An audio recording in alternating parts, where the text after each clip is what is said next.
I think it's moving too fast. Can you actually make a law that will be a law long enough to be adequate for the technology that's just seemingly growing at an exponential rate? How do we handle this?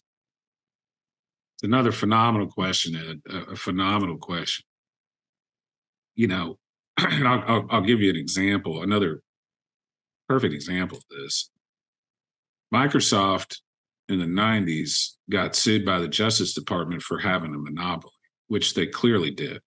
And anybody that says otherwise is an idiot or is being paid by Microsoft. Microsoft also argued that this lawsuit, all they were doing, they were better innovators than everybody else. That's also not true, demonstrably not true.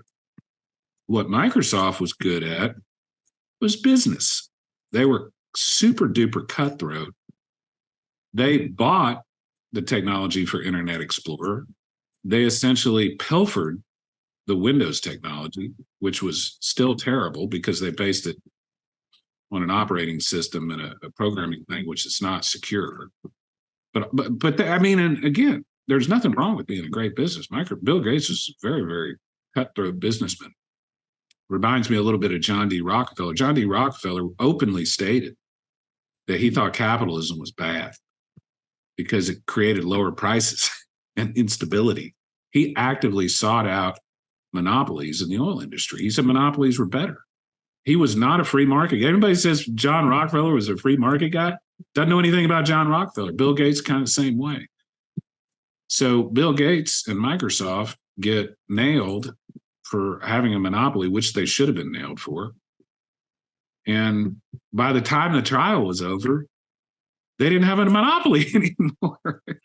Like Google and some other companies had caught up with them. And so the court system's too slow. That's a major problem. And we got to do something to address that, because a lot of these more savvy companies realize that even if they're doing something they shouldn't be doing, even if ultimately they know they're going to get busted, they know that the window's so long that they can just sit back and collect whatever it is they're collecting in profit. And by the time anything happens, they'll have made so much money, it kind of doesn't matter anymore, if you know what I mean. So It's a real issue. Tech moves so fast and the law moves so slow that, joining those two, there's just going to naturally be conflict, because the speed of those two things is so different.